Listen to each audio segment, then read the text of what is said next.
Hello and welcome to another episode of How Are You Holding Up? A mental health podcast by the depressed for the depressed. I'm Lindsey. And I'm Chris. And I want to ask you, Chris, how are you holding up today? I've been considerably better, but this is not one of those days, and that's okay. Do you feel like this is just one of those days where it's a lower energy thing, or do you feel like this is the start of a possible depression? Yes. Gotcha. It's so last the audience heard from me. It was before I left on my trip to go and spend a week in Georgia with my friends for their wedding. And I had a lovely time out there, and it was raining the whole time, and I enjoyed that. Yeah. Because it's not something we get that often in California. Right. And then immediately after, I did the Extra Life Marathon, which for those of you who tuned in, thank you. That was super cool. It was successful. We raised $2,500 and some change, I think, ultimately for Children's Hospital Los Angeles. So there was a feeling of accomplishment there. And then I had a full week of work where I had to kind of, clean up whatever was left behind or not finished or whatever it was that, I had to just come back to. Right. And that was okay. Friday, I enjoyed taking a group of people to experience my family traditional lutefisk supper, which is a Scandinavian thing that I've been going to literally all of my life. And every year I try to bring people to it who would be interested in eating fish that's been soaked in lye. Ugh. Yeah, that's usually the reaction I get. And then immediately after, the following day went to celebrate the Los Angeles version of the wedding group, and it was nice for the people who couldn't go to Georgia, which was where I finally hit my breaking point and went, nope. I need to get out. I need to literally remove myself from society right now, because this is not going to fly. So now I'm in a state of uncertainty in terms of where I am mentally and emotionally. I wonder if there's some kind of study going on about the trauma from having off and on really intense depression. So like you get traumatized when you think you might be possibly leading back into a depression. You know what I mean? And that's a vicious cycle in and of itself. I would not be at all surprised. It is enough where I just legitimately, as soon as I start feeling these kind of feelings again, it's immediate that I'm just like, nope, not happening. Let's focus on the happy. Let's focus on the good. Yeah. And you were mentioning to me that your psychologist wanted to possibly up your medication. Yeah, before this happened. Yeah, he had mentioned that, he'd given me the test again, and I had a particularly good week at that point, so he was like, okay, things are sounding good, but we still might want to up the dosage if we're not seeing more improvement. Okay. So I'm going to be seeing him next Saturday, which will be nice, so I can get a good kind of grasp on if this is the case, what we should do, or, if we should give it more time, yada, yada, yada. Yeah. So we'll see. Linz, how are you holding up? Well, I'm doing pretty well, but I had an interesting experience that sort of started this whole, I think, episode idea. I had the other night, I was with my partner and I got dinner cooked for me and we both dressed up and we had like a fire in the fireplace and freaking Frank Sinatra playing on Spotify. And it was so lovely. and I was so uncomfortable. I'm I just couldn't. I felt like I was disassociating. I couldn't totally get into it. I kept thinking weird thoughts, and it Mhm. culminated when we started kind of slow dancing by the fire, and I was like, "You know, this is nice, but at some point your partner's gonna die." And I couldn't, yeah, no, really. I started crying. And Mhm. mind you, nothing wrong had happened. Nothing. Yeah. Um, it had been a beautiful day. We no fighting, everything was fine. And I could not enjoy it. I couldn't feel loved. Every time I started feeling loved, my brain would turn it off and I would get squeamish. I don't know how else to describe it, like mentally or emotionally Mhm. squeamish, and try to like make jokes because it was too intimate. It felt way too intimate. I felt like I was in a Hallmark movie and I was a villain from some other dimension that had stepped in. Oh my god. So, um, and so really sat down and started talking with him about it because I felt like that's not a normal response. I think being uncomfortable with intimacy can sometimes happen in general, but we've been together now almost a Sure. year, and um having those thought like I just having such extreme negative thoughts. Like Yeah. the best case scenario for you, Lindsay, is you're either going to break up or he's going to die first. So that's how these there is no happy ending. That was what, and I No, couldn't stop. there's Yeah, so I couldn't let it was like my they say that when things have happened to you in the past that you start developing coping mechanisms, and those coping mechanisms start to show up in times when you really don't need them.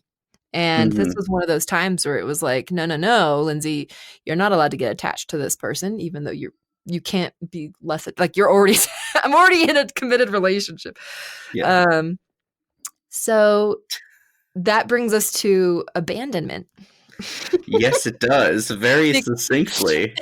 because I was never told that I had abandonment issues. I think I kind of assumed it as a side note, but in my life of all the kinds of weird stuff that I've been dealing with, but I never really understood it until my late 20s when I started to really realize why I was doing some of the things I was doing. You know, I was told I had depression, I was told I had anxiety, and then I was told I was codependent.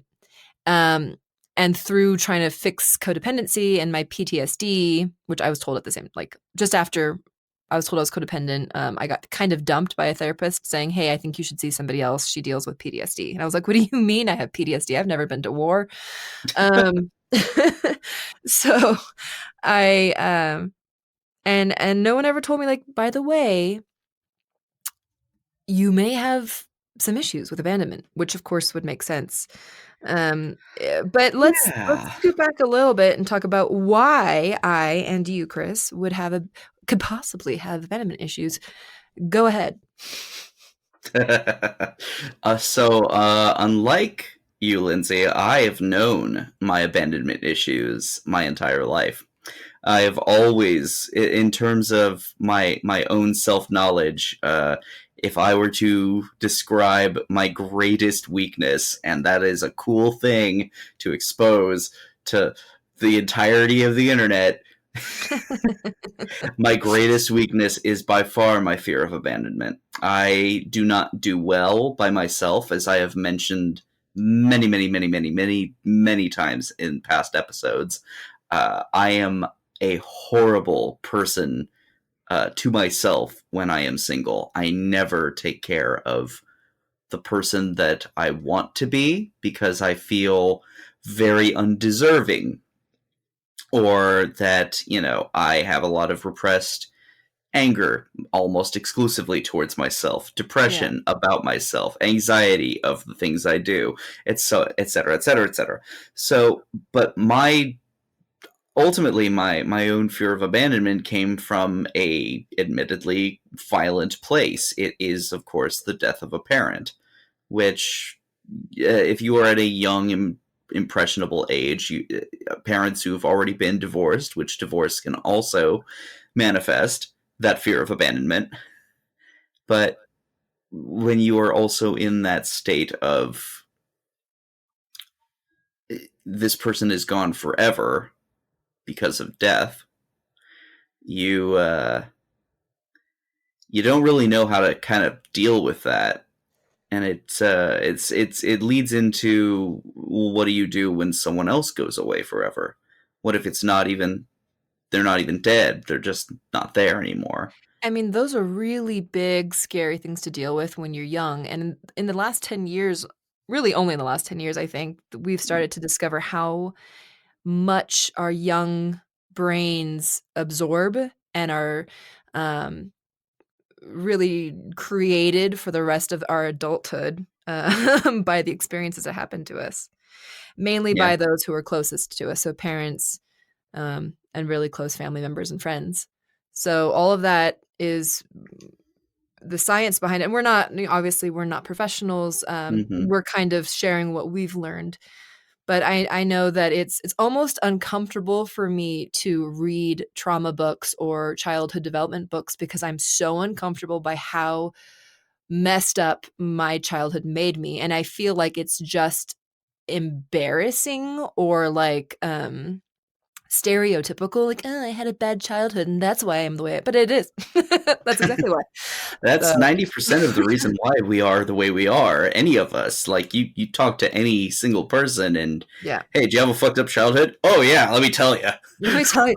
So, and I was like, I had this whole abandonment thing, and I was trying to figure out why, because I was thinking, well, it was the relationships as an adult that really messed me up, and then it was like, but why did I keep getting into these relationships? And I kept getting further and further back.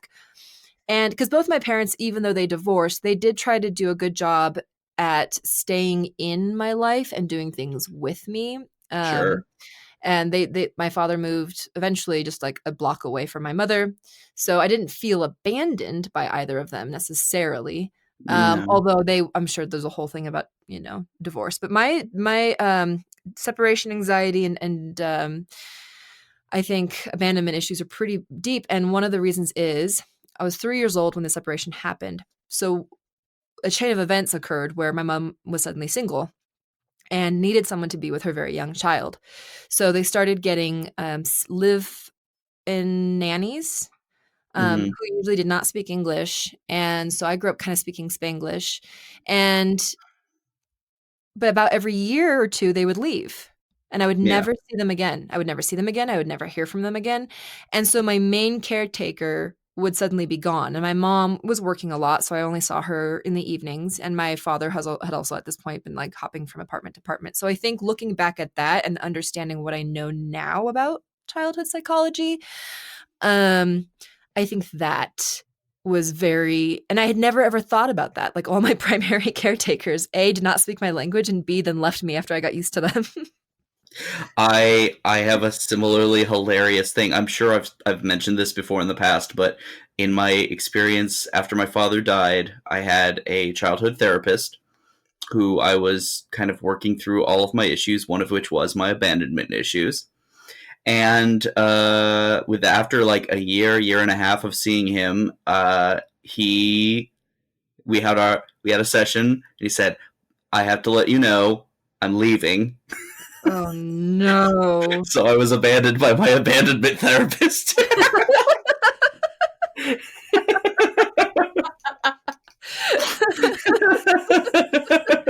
I feel like that's a country song. Oh. It's really dark. Yes. See episode 60, I think. Yeah, exactly, on dark humor. Things like that, like beside like your, being children of divorce, uh, being in therapy and things maybe not working out quite so well, or perhaps you've been in romantic relationships where your partner leaves you for someone else, or whatever the situation may be. Because we've both experienced that as well, which is not no bueno. Yeah. But it can lead you to a number of different how do I put this, modus operandi, like your standard method of just going into a relationship, and how you see uh how you see your behaviors. So here I have found a list, which is the signs of a fear of abandonment. And this is an amazing list because as Lindsey and I were reading this before recording, it was a moment of us going, yeah, okay, yeah, It's so uncomfortable when you're like, wow, I'm textbook. cool, cool list, guys. It's like you're like, hey, by the way, you have depression, and then you have to unravel all the reasons why and why you're affected by all these different things, and it's just so here we go. So go ahead with your list. I love them. So starting at the top, uh, one of my personal favorites, a reluctance to commitment, and on the flip side, a quickness to Yeah. attachment, even to unavailable partners. This is something that I have experienced quite a bit, where I'm more on the quickness to attach than I am the reluctance to commit. Mm-hmm. Because I've had almost exclusively like long-term monogamous relationships. I don't date around. I don't have like Yeah. short little flings or anything. I just go neck deep. That's what, that's why it was so weird for me with this one because I was the same. And then with my current partner, it was like, I wanted to stop on all, like, I want to hang out, hang out, hang out. And then I was like, wait, we can't do this. We can't be together. No, I don't want, I'm never going to date you. You are never going to be my boyfriend ever. It's never going to happen. It's impossible. We can't do this. It was really, really the first, and I mean like a dead fear and revulsion to getting Mm. close and intimacy. Like it was visceral. Oh. Continue. Uh, there is also a quickness to move on to ensure you don't get too attached. I have Again, hurt so many people by doing this. Yeah. it's just that moment where you just go, "Oh, I'm feeling really attached to this guy. That's nice. Time to fuck this up. Let's move Yeah. on." Yeah, I Uh, think a lot of people will do that by attaching to somebody else while they're in a relationship, and it's not like you seek it out, it's just suddenly all of a sudden I met this person and we're chatting online and we're talking a lot more at lunch. We went out to lunch together and oh, we're now emotional. I'm emotionally cheating. I gotta yeah. dump him because I don't want to tell him I'm cheating on him. That would hurt him too much. That kind of Hmm. horrible. Yeah. Yeah, no kidding. Then we have, as I've mentioned before, insecurity, feeling unworthy of love. This is a big one. Remember that time I was telling myself that my partner was gonna die while we were having a date? Like, because I couldn't feel loved. A lot of that fear of just like you know that you've got that insecurity and you are genuinely fearful that it kind of ties in also to like imposter syndrome and shit like that, Oh, yeah. where you're just like, oh man, this person is totally head over heels for me. How long until they realize that I'm a fuck up? How long till they get to know me? um, which leads to another difficulty achieving emotional intimacy. You can sometimes find yourself in the complete opposite spectrum, where you are just stonewalling someone that perhaps you've had a little tiny bit of intimacy kind of snuck in, and you immediately squash it down. Yeah, I think this probably happens with people, when you get ghosted, harkening back to our Mm-hmm. last episode, and, I think a lot of people experience discomfort in the attachment process, so they really they disappear. And I experienced it. I think if you guys go back to our episode on being numb, Mm-hmm. there's about a 2-month, 3-month period with my current partner where I knew logically that I loved him, but I couldn't feel anything towards him. I just couldn't feel that love. Yeah, that's a good one. That is absolutely a good one. So if you Uh, guys are in that right now and you're depressed and you think maybe your relationship's over, it might not be. yeah, you're probably just having that moment of stonewalling a good thing. Don't do that. Speaking of hypersensitivity to criticism, God damn it. if you can't handle us telling you don't do that because it's bad for you, you might have a little bit of a hypersensitivity going on here, and I it's will not. I took my father to therapy, I tried to anyway. And one of the things he told my therapist while we were in therapy together was, you know, Lindsay's just really bad with dealing with criticism. And there's literally nothing I could say because if you say that's not true, then you're literally saying you're making it right. You're sensitive to criticism. No, I'm not. Yeah, exactly. I really am. I'm terrible. I admit it. I'm trying. I'm trying. Continue. I am also pretty bad at it, but I've had a lot of practice hiding my sensitivity to it. Well, I'm really good at making it the other person's fault. And I Oh, don't see, it's such I don't even think about it. I just launch into something even if they're not being critical, and I just take it like they're being critical. That's even sure. worse. But go ahead. Continue the list. There is also aiming to please. This is bending over Mhm. backwards. This is the complete opposite of being hypersensitive to criticism. It is taking a suggestion, something that normally maybe you wouldn't even go with, something you wouldn't normally think on your own, and that is, oh yes, of course. Let me twist my spine this direction because that's what you've asked for. I think this comes from once you start getting that tickling fear that they're no longer as interested in you or that someone's going to find you less than interesting, suddenly you start to do the people pleasing thing. And that's also a codependent behavior. Yes. Where like they're like, oh man, I'm really thirsty. Oh, really? Oh, okay. And then you like jump up and go get them water, even though you're tired and whatever. That's a really small Yes. thing. But there's like emotional ones too, where you don't really want to go out, but you go out with them because you want to, or they really enjoy having their friends over and you really need a night off, but you go ahead and along with it. And then that builds resentment. But anyway, please continue. It sure does. There's also uh, separation anxiety. This one is a hallmark Yeah. of the fear of abandonment. When they go away, whether it's at work, whether it's a night out with the guys, whether it's a night out with the girls, maybe it's just a work related. It's a late night. They have to work. And you start getting anxious about it. You start fearing. You start making up Creating scenarios in your horrible scenarios. Yeah. Mhm. The scenarios in your head that are a million times worse than any reality. That, in and of itself, is horrible to deal with. Yep. And speaking of being horrible, once you are in a relationship, no matter what, you will stay, no matter how unhealthy it is. This is one that I have dealt with myself more than not. Almost every relationship I have been in has been of this ilk. Yeah.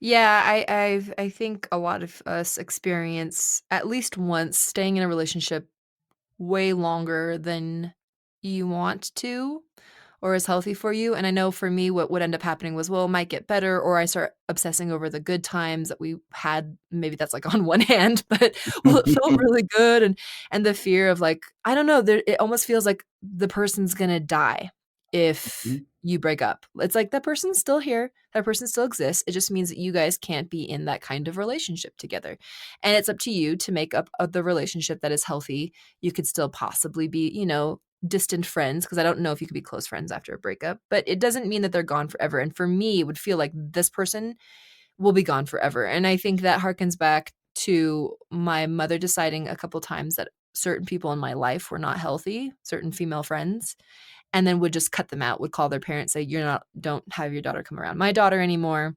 And Mhm. so, like, I get the same feeling with boyfriends, as I do with friends, as I do with I get this fear in me that suddenly my friend has lost interest in me or whatever.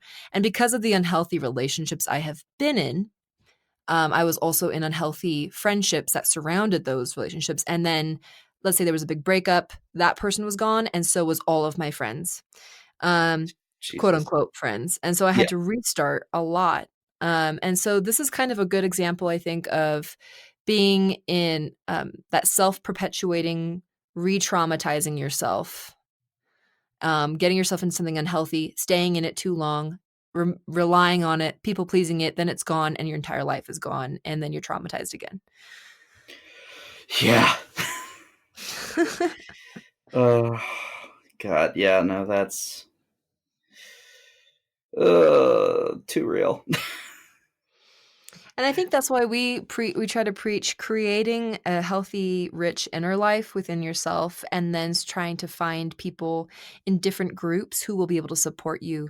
Because if you're relying on a group of people or a particular partner or a friend for all of your emotional needs, more often than not, they're going to let you down in a big way. And a lot of the time, if you haven't been doing any healing, you often bond through trauma with your friends or boyfriends if you haven't had any kind of healing, either of you. And then what ends up happening is you start going through this weird trauma cycle together, which can be really bonding and intense. But if you start to heal and you start to go through something, Hmm. oftentimes that kind of relationship starts to show its colors and it's not as strong as you once thought. So, trying to create healthy relationships, new relationships as well, is really Yes. important because abandonment and depression.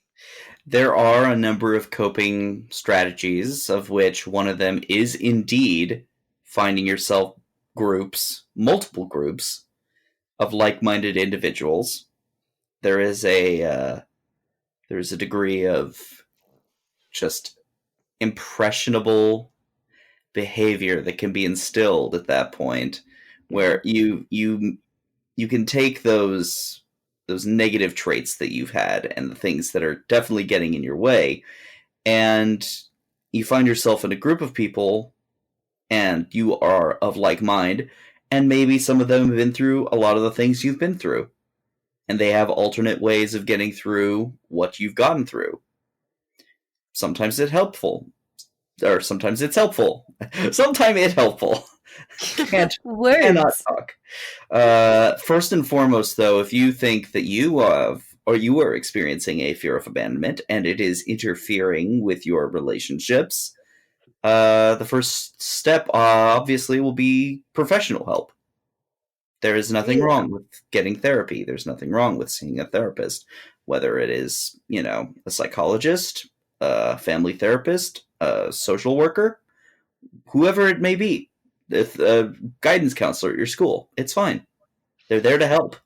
We do recommend being wary of the, kind of popular apps that are coming out right now where you supposedly talk to a therapist, Yes. and websites. You can talk to a therapist anytime or whatever. A lot of those people are not, qualified No. to be helping anybody. I was actually thinking about doing an episode or at least trying to sign up for it without I don't have a bachelor's degree. So trying to sign up for it and seeing what they do to check me, Hmm. because I think it's really important to, hold a certain standard in mental health. Given my experience with one of them in particular, I would say there is no screening process. It was completely and totally worthless. Yeah. So I be had careful of wow. those. Yeah, so if you have an app that is maybe offering you some sort of better help or something like that, then you might want to avoid those. Yes, because if you've got a lot of repressed anger and depression and anxiety and you don't have a word for what you're dealing with, you don't need somebody who is completely unqualified, telling you what your problems are. That is just gonna screw you up more. Yes. So yes, professional help, get some good ones. Yeah, building your own feelings of belonging, your hobbies, your passions, your dreams, anything that can help you just kind of develop your sense of self can also help in tackling the fear of abandonment. Part of the fear obviously stems from that insecurity or feeling unworthy. And if you find yourself in a situation where you're doing things that you enjoy and you love, and you find yourself, escaping the darker thoughts because of them, well, hell yeah, do that. Do that thing. It's totally worth doing. And it might be something you never thought it would be. It's just, Yep. I think, yeah, building 'cause I know that right now I'm currently kind of dealing with something where how do I say this? In case certain people are listening. Um, I hope that I can remain close friends with people beyond the time that is maybe healthy, because people grow and change. And so right now there are some people in my life that I feel like are going in a different direction than I am. Hmm. And so sometimes this whole building a sense of belonging or feeling of belonging means to reinvent yourself and reinvent what that friendship is. So I just wanted to throw that out there, that sometimes you can think that, well, I've been belonging in this relationship or friendship or group of people for a long time, but I'm changing. And now I'm starting to grapple with this weird like anger that they're acting a certain way, or we're no longer connecting the way I thought, but it's okay to Yeah, try and meet some new people. I'm saying that for myself as well because yeah. I'm feeling a little angry and hurt right now by certain people in my life. Uh, yeah. No, I know that feel. But on that note, if you are currently suffering from a fear of abandonment, it's okay. You're gonna be all right. They're not gonna. These fears may be unfounded. They may be founded. Either way, just remember to breathe and take each step a day at a time. Yeah. That's all you can do. And you are worthy of love and Yes. wonderful, deep friendships and relationships and beautiful experiences. Yes, you are. As for us, follow us on Instagram at HAYHU Podcast, like our Facebook page, subscribe to the subreddit. If you want to support us directly, visit our Patreon. Or if you want to send us something directly, go ahead and email mailbag@howareYouHoldingUp.com. Thank you guys so much for listening. We love getting your notes and messages. It means a lot to us because opening up like this online, you never know what you're going to get. Yes, and we've had many of you reach out opening up to us, and that is always something that we treasure Yeah. deeply. It We is, value you very much. yes. And as always, don't Don't tell tell us us to to just just get get over it. over it.